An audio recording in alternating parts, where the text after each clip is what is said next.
Today, I will show you in action. Sci-fi, thriller film from 2010, titled Repo Men. Spoilers ahead. Watch out and take care. In the year 2025, technology has advanced to such outstanding levels that scientists have perfected biomechanical organs known as artiforgs. They're sold at very high prices. On credit by a company known as the Union, and they hire repo men to locate and forcibly repossess the organ whenever a client defaults on a payment, invariably resulting in their deaths. Remy is one of these repo men, as shown by the tattoo on his neck, and the best at his job. Tonight, he's waiting inside a house for his target to arrive, and when he does, Remy doesn't hesitate to interrupt the fun time he's having with a woman to tell him he comes from the Union, before knocking him out with a special taser gun. The woman hits Remy with her bag, trying to stop him, but Remy just knocks her unconscious too before getting down to business. After putting on some plastic overalls to protect his uniform and headphones to listen to some music, he takes out his tools and proceeds to cut the man open to retrieve his artiforg, which he then washes and puts in a special sealed bag.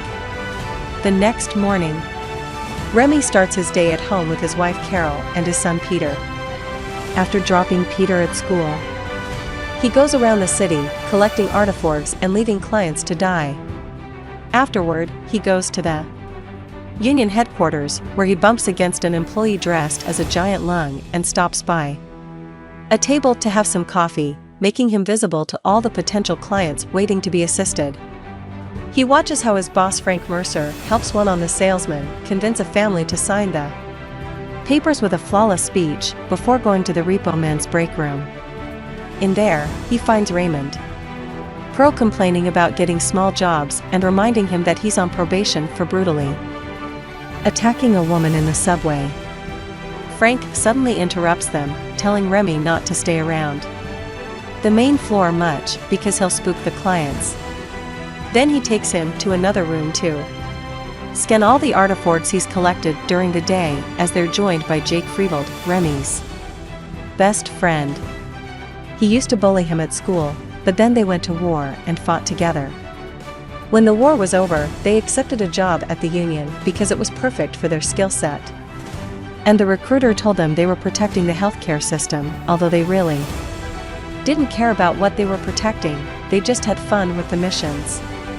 After tossing each other for the laugh and getting called children by Frank, Jake invites Remy to have some drinks, which he accepts, but first he's got to stop by Carol's workplace and let her know. Carol scolds him for not having asked to be transferred to sales, and they insult each other before he leaves. In the car, Jake tells Remy he thinks Carol is trying to control him, and that the two of them will always be repo men, but Remy understands his wife's wishes. When they stop by the traffic lights, they use their special scanners on a nearby civilian and find out he's got an artiforg in him, so they tease him and remind him what happens if he doesn't pay. When the man runs away in fear, they just laugh. They make it to the bar and share a couple of beers, discussing the possibility of having to repo someone they know, while Remy watches the bar singer, Beth, with intense attention. He returns to his house a few hours later and starts playing some music by T-Bone before getting closer to his wife, intending to have intimacy with her, but Carol turns him down. So instead, Remy goes upstairs to check on his son and talk about his day at school. Some days later, Remy is hosting a barbecue party in his garden when Jake asks him for a favor. He has a client coming in and he wants to repo him there. Remy doesn't like the idea at first, but Jake convinces him by offering half of the double commission he's getting out of it. A taxi stops in front of the house and Jake cuts its passenger open right there in the middle of the street, and he ends up being seen by Carol and Peter when they enter the house. Carol is furious that his husband has allowed this, so she tells him to choose between his job and his family before leaving with their son. Remy tells Jake he'll have to talk to Frank about it. Later at night, Remy and Jake go out to patrol and chat about the new M5 neural net. a new technology used to connect people with brain damage to an eternal dream.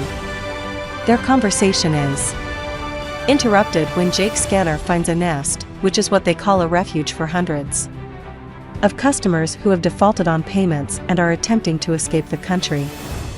After retrieving all their weapons from the car trunk, they go inside and start tossing as many people as possible. At first, they go down easily, but eventually they start to fight back. Jake has to deal with 2 customers by directly punching them or using a stun baton. And Remy finds himself in the middle of a hand-to-hand fight as well. He stabs all his opponents with a knife before going to look for Jake, who is being overpowered by a guy bigger than him. Remy knocks the guy out and ends up arguing with Jake, who thinks he didn't need help. The 2 of them return to Frank's office a couple of hours later with all the spoils, including 2 scanning jammers, which are used to avoid being found by the Repo men's scanners. After putting those away, Frank tells them he's impressed and offers them the opportunity to become full-time raid captains, which Remy turns down. When he's about to ask for a transfer to the sales department, Jake cuts in and tells Frank they're good like this after work is over. Jake reminds Remy that rules are important, and so it's enforcing them. He drops Jake at his place, then goes to take care of what he wants to be his last repo job, Jimmy T-Bone, a musician he's always admired. He finds T-Bone in his house working on some music and consuming a red powder. And when he mentions he's a fan, T-Bone asks him to help him finish the song before the repoing. Remy accepts, and when they're done, he also promises to take the track to the record company. Afterward, Remy asks him to lay down on the floor so he can take his heart. First, he needs to stop it by using his defib unit, but when he puts the paddles on T-Bone's chest, the device malfunctions, and Remy gets electrocuted, knocking him out for the 3rd time in his life.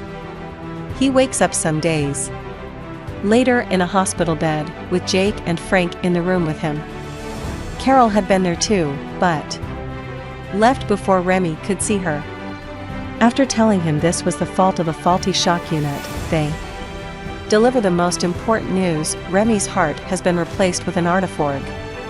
As Frank insults him by dropping his salesman speech, Remy tells them he doesn't want the artiforg and gets out of bed, leaving the room as he finally manages to disconnect the machine in the middle of a hallway, and bleeding all over the place.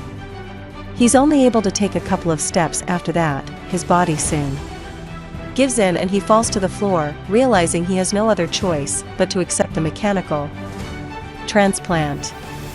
When he's released from the hospital, the first thing he does is to go home, but he can't get inside because his wife has changed the lock. Carol comes over when he rings the bell and gives him a suitcase, saying he chose his job over his family when he took that last case. Remy goes to stay at Jake's, who receives him with drinks and an offer to hang out with some girls. But Remy would rather rest. He goes back to work a few days later, and his coworkers receive him with a little welcome party that includes a body dancer. Afterward, he takes up a case again, thinking he's ready.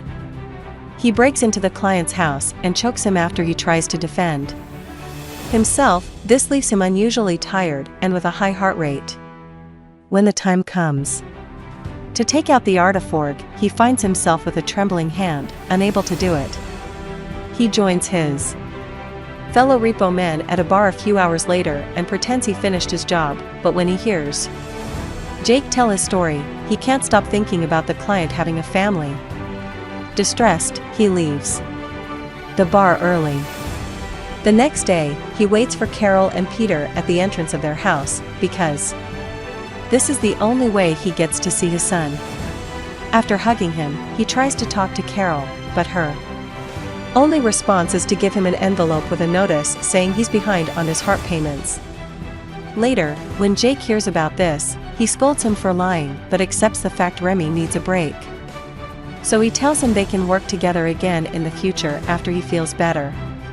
Remy tries a sales position, but it goes badly because he's developed sympathy for the clients and can't lie to them. His brutal honesty doesn't make for good sales. He tries getting some extra money by betting on horses, but he isn't good at that either. When the final notice arrives in the mail, Jake takes Remy to a nest and even tastes a couple of people for him. However, Remy still can't do the job. Angry, Jake leaves after telling him not to come back until he's out of his slump and has enough artiforks to clear his debt. Remy still can't bring himself to do it. So when the tossed man wakes up, he beats him up and leaves him unconscious for the fourth time. He wakes up sometime later to the sound of the song he heard the other day at the bar. He follows it and finds Beth looking very sick, so he decides to take her to a motel and watch over her while her body goes through detox. When he uses his scanner on her, he discovers she has many artifacts and they must all be reclaimed. When Beth finally wakes up, she punches Remy for having helped her. When she mentions it's over for both of them, he says maybe it isn't. Remy breaks into the union's building and attempts to clear his and Beth's accounts, but he only manages to do one of her many organs before he's found by Jake, who is angry with him but lets him go when he sees him return his taser gun. He breaks into his old house next to say goodbye to Peter before returning to the motel and telling Beth they need to leave. They drive to the abandoned outskirts of the city and after burning down the car, they hide in an old, empty building. Meanwhile, at the Union, Frank tries to give Jake Remy's case, but he refuses to take it, and so do the other repo men.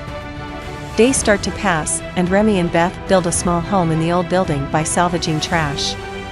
One night, after she tells him all the details behind her artiforks, they kiss and make love. Afterward, Beth gifts Remy a typewriter she found in the trash. Remy begins to use it to write his memoir. Many days later, Beth hears something outside with her artifact ears, but Remy can't. So she connects some headphones to her head to show him. The source of the noise soon appears. Entering the building, it's Raymond, who has accepted Remy's case. The couple makes a plan to avoid getting caught. They take their things to another room that has a huge hole in the middle of the floor and cover it with a bedsheet. Beth hides behind the door and Remy pretends to be writing when Raymond enters the room, expressing disappointment over Remy being so easy to catch. After taking out his weapon, he walks farther inside and falls into the hole. However, the floor is now unstable, so when Beth comes closer to look at him, she falls as well, damaging her prosthetic knee. Raymond sees an opportunity and grabs his gun to tase her, so Remy improvises and kills him by dropping the typewriter on his head. After stealing Raymond's car, Remy drives Beth back to the city to get some supplies, but Beth shows him she knows how to fix her own knee using some tools she's found around. When they make it to the Union's parking lot, Remy sees the guy that wears the lung costume taking a break and steals it from him to sneak inside without undetected. He goes to see Frank at his office and punches him a couple of times before threatening him with the taser he took from Raymond. He also gives him a piece of skin with Raymond's tattoo, saying he'll do that to anyone that tries to catch him. Remy asks to be taken out of the system, and Frank explains the system has changed after Remy's first attempt. Now accounts can only be cleaned by taking the organ to the Union's central office. Frank tries to make him an offer, but Remy knocks him out and steals the scanning jammers before returning to Beth and telling her they're leaving the country. When Frank wakes up, he orders Jake to repo Remy. Later at the airport, Remy and Beth manage to bypass the security checks thanks to the jammers, but they're still taken away when another passenger notices Beth's leg bleeding. Remy throws the jammers in the trash on their way out, while a guard gets ready to bandage Beth's knee. Two repo men arrive at the office and scan Remy again, getting an alert this time. The couple reacts quickly and gets into a fight with all the guards, defending themselves with their fists or even using objects they find lying around, like the scissors Beth picks to stab two of the officers. After everyone is taken care of, they leave the office and come across Jake, who can't do anything because he's on the other side of a security panel, so Remy picks up Beth and takes her out of the building. Back in the car, the couple drives to an old building in the city slums where they meet with Asbury, a black market organs dealer Beth used to date. After he shares some red powder with Beth and argues with Remy about the morality of their jobs, he informs them he can't help Beth because he doesn't deal with joints anymore, so they need to pay a visit to Alva. When they go to get the procedure done, they discover there are actually two Alvas. One is a young woman that only does anesthesia, the other is a little kid that does the operation itself. Remy is worried about her age and skills, but little Alva proves to know her job. After Beth wakes up some hours later, they go back to Asbury's place, only to find he's been repoed. Jake appears then and tries to get Remy to come back with him, but Remy turns him down, saying he hasn't been the same since the accident. Jake confesses it wasn't an actual accident. He had rigged the defibrillator unit so Remy would build up debt and wouldn't transfer to sales. The two men start fighting hand to hand, and while at first it looks like they're on the same level, eventually Jake overpowers Remy and throws him through a wall. He throws Remy around until he is dropped on a metal bridge. Remy starts laughing and takes out a knife that he uses to stab Jake in the leg before Jake retaliates by knocking him out. After various memories flash before his eyes, Remy is woken up by Beth, who had tossed Jake and now tells him they need to run because a repo raid has arrived. They run through the building as hundreds of debtors start getting shot, and when they get stuck at a dead end, they're rescued by Rhodesia, the leader of an underground residence that drags them into a hidden room. When she sees Remy's tattoo, she threatens to shoot him, but he earns his stay when he shows her the scar on his chest. Nightmares don't let Remy sleep, so he goes out to check the damage, seeing all the fallen bodies in the building, including Alva's. The next day, he tells Beth there's no way out for anyone no matter where they hide. So what he wants to do is to finish this by going to headquarters and wiping the entire system. Some hours later, they meet with Carol and Peter on the train, and an argument with Carol soon starts. Peter takes his dad's taser and knocks her out before Remy hands him his manuscript and tells him to look for him in Punta del Este when he is old enough. Remy and Beth wait for Frank in his car and tase him before stealing his vehicle, which they use to return to the union's headquarters. Remy tases two of the security guards and shoots the third one, then uses Frank's eye to open the door and get inside after shooting the security camera. He and Beth rush inside and, while trying to avoid getting caught, end up entering a lab filled with scientists working on artiforks. Most of them pay no attention to the couple, but there's one that does get up and leaves through a door. Remy tries to talk to him, but the guards arrive then and start shooting indiscriminately, killing some scientists in the process. Remy and Beth leave through the same door at the other guy used and find the hallway with the entrance to the union's database, but it's being protected by guards and repo men. A frantic battle starts then. Beth defends herself by using a fire axe she gets from the wall, and Remy shoots the security guards with his gun, which he drops after he's done to grab his knives instead in order to fight the repo men hand to hand. He kills most of them easily, but when he finds himself on the floor surrounded by them, he asks Beth to pass him the hacksaw and uses it to finish the remaining men. Afterward, they use Beth's prosthetic eye to open the door to the database room and close it just in time before Frank and Jake arrive.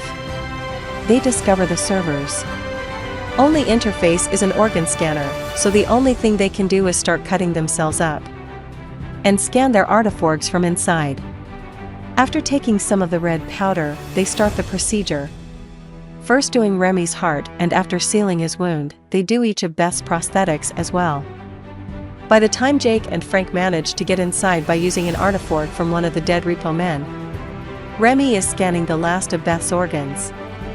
Frank orders Jake to finish them, but when Remy says Beth's worth every job he's ever done, Jake decides to help. He kills Frank. with his knife, then hands Remy a syringe so she can bring Beth back to consciousness. And when the system asks for the scanned artifacts to be put on the computer's tray, Jake puts 2 grenades in it and blows up the whole database. Now every client is free. Sometime later, Remy, Beth, and Jake are in Punta del Este, enjoying the beach while listening to T-Bone's last song. Jake's gotten his tattoo removed, and his memoir has been published by Peter under the name The Repossession Mambo. When Jake starts teasing Remy for his book, he suddenly disappears. And the sea flickers with static before going back to normal. It is revealed then that Remy is in a coma, and he never woke up from the hit Jake gave him on the metal bridge at Asbury's place. It was Jake that used the artifacts from that raid to pay for Remy's heart and a connection to the neural network. He said his goodbye to him before taking care of Beth and finding Remy's manuscript in his bag. Now Remy will be happy in his dreams forever.